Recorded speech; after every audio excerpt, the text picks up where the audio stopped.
ಅನ್ನೋದು. ಬ್ರದರ್, ಒಂದು ನಿಮಿಷ. ನನ್ನ ಹತ್ರ 2 ಇಲಾಖೆ ಇದೆ ಡೆಲ್ಲಿನಲ್ಲಿ, ಪ್ರಧಾನಮಂತ್ರಿಗಳು ಕೊಟ್ಟಿದ್ದಾರೆ. ಒಂದು ಹೆವಿ ಇಂಡಸ್ಟ್ರಿ, ಇನ್ನೊಂದು ಸ್ಟೀಲ್ ಮಿನಿಸ್ಟ್ರಿ. ಸ್ಟೀಲ್ ಮಿನಿಸ್ಟ್ರಿಗಿರೋದು ಬಜೆಟು 7 ಕೋಟಿ ಸ್ಟೀಲ್ ಮಿನಿಸ್ಟ್ರಿಗೆ. ಇಲ್ಲಿ ಹೆವಿ ಇಂಡಸ್ಟ್ರಿಗೆ ಒಂದು PM ಅವರ ಒಂದು ವಿಷನ್ 2070ಗೆ 0 ಕಾರ್ಬನ್ ಮಾಡಬೇಕು ಅಂತ. ಅದಕ್ಕೆ ಫೇಮ್ 1 ಮಾಡಿದ್ರು, ಫೇಮ್ 2 ಮಾಡಿದ್ರು. ಈಗ PME ಡ್ರೈವ್ ಅಂತ ಹೇಳಿ 3ನೇ ಸ್ಟೇಜಿಗೆ ತಂದರು. ಅದಕ್ಕೆ 10,900 ಕೋಟಿ ಕೊಟ್ಟಿದ್ದಾರೆ. ಅದರಲ್ಲಿ 14,000 ಎಲೆಕ್ಟ್ರಿಕ್ ಬಸ್ಸಸ್ಗಳನ್ನು ಖರೀದಿ ಮಾಡ್ತಾಯಿದ್ವಿ.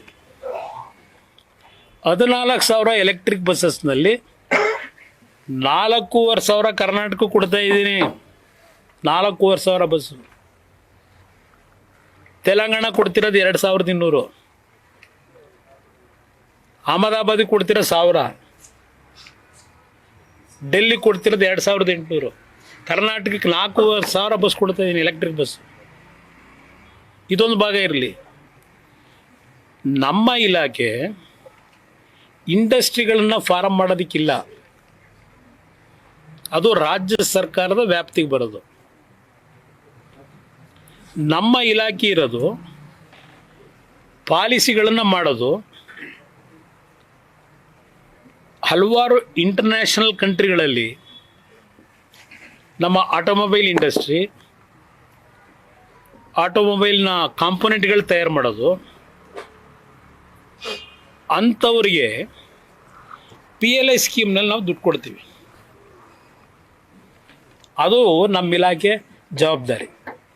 ನಾವು ಕರೆದ್ಬಿಟ್ಟು ಇಂಥ ಕಡೆ ಕಾರ್ಖಾನೆ ಹಾಕು ಅಂತ ಹೇಳೋಕ್ಕಾಗಲ್ಲ. ಆಗಲೇ ಅವೆಲ್ಲ ಕಾರ್ಖಾನೆಗಳು ಸೆಟಪ್ ಆಗೋಗ್ಬಿಟ್ಟವೆ ನಾನು ಮಂತ್ರಿ ಆಗೋದಕ್ಕಿಂತ ಮುಂಚೆ. ಅದು ಅರ್ಥ ಮಾಡ್ಕೊಳ್ಳಿದ್ರೆ ನಾನೇನು ಮಾಡಲಿ? ಇದು ಇರೋ ವಾಸ್ತವಾಂಶ. ಇಲ್ಲಿ ಈಗ ನನ್ನ ಒಂದು ಎಫರ್ಟು, ಪ್ರಧಾನಮಂತ್ರಿಗಳೊಂದು ಆಶೀರ್ವಾದದಲ್ಲಿ ಈ ರೇರ್ ಅರ್ತ್ ಮ್ಯಾಗ್ನೆಟ್ ಇದೆಯಲ್ಲ, ಇದಕ್ಕೆ ಈಗ 7,290 ಕೋಟಿಲಿ PLI ಸ್ಕೀಮ್ಗೆ ಪ್ರಧಾನಮಂತ್ರಿಗಳು ಕ್ಯಾಬಿನೆಟಲ್ಲಿ ತೀರ್ಮಾನ ಕೊಟ್ಟರು. ನಿನಗೆ ಜವಾಬ್ದಾರಿ ಕೊಡ್ತೀನಿ, ಯು ಟೇಕ್ ಕೇರ್ ಅಂತ ಹೇಳಿ 5 ಕಂಪ್ನಿಗಳನ್ನು ಸೆಲೆಕ್ಟ್ ಮಾಡ್ತೀವಿ. L1, L2, L3, L4, L5.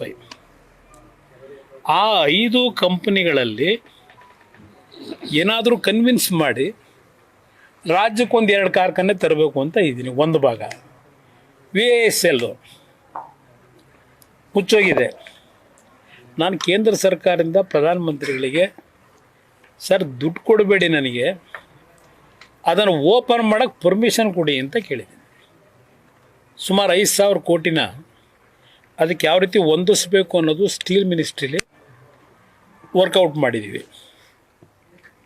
ಇನ್ನೊಂದು ಸೇಲಂನಲ್ಲೂ ಇದೇ ಥರನೇ ಒಂದು ಪ್ಲ್ಯಾಂಟ್ ಇದೆ, ಅದಕ್ಕೂ ಒಂದು ಲೈಫ್ ಕೊಡ್ತಾಯಿದ್ವಿ. HMTನಲ್ಲಿ ಬಹುಶಃ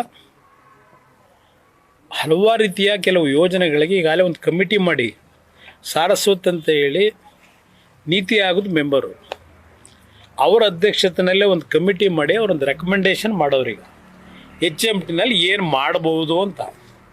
HMT ಅಂದರೆ ಬೆಂಗಳೂರು ಒಂದೇ ಹಾಕ್ಬಿಡಿ, ಕೇರಳದಲ್ಲಿ ಕಾಲಮಸೂರಿ ಅಂತ ಇದೆ, ಅಲ್ಲೊಂದು ಕಾರ್ಖಾನೆ ಇದೆ. ಹರಿಯಾಣದಲ್ಲಿ ಪಿಂಜೋರ ಅಂತ ಒಂದಿದೆ ವಿಲೇಜು, ಅಲ್ಲೊಂದು ಕಾರ್ಖಾನೆ ಇದೆ. ಹೈದರಾಬಾದಲ್ಲಿ 1,300 ಎಕರೆ, ಅಲ್ಲೂ HMT ಕಾರ್ಖಾನೆ ಇದೆ.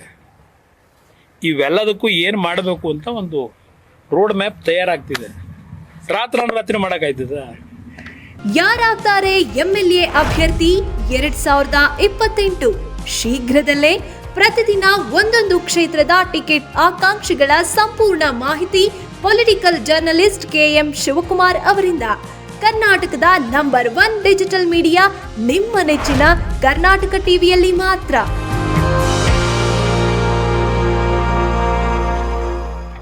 ನೀವು ಸಣ್ಣ ಆಗ್ಬೇಕಲ್ವಾ? ಅದು ಒಂದು ಉತ್ತಮ ಆಹಾರದಿಂದ ಸಣ್ಣ ಆಗ್ಬೇಕಲ್ವಾ? ಪ್ರತಿದಿನ ನಮ್ಮ ಜೀನಿ ಸ್ಲಿಮ್ನ ಯೂಸ್ ಮಾಡಿ ಯಾವುದೇ ಸೈಡ್ ಎಫೆಕ್ಟ್ ಇಲ್ದಂಗೆ ನೀವು ಸಣ್ಣ ಆಗ್ತೀರಾ.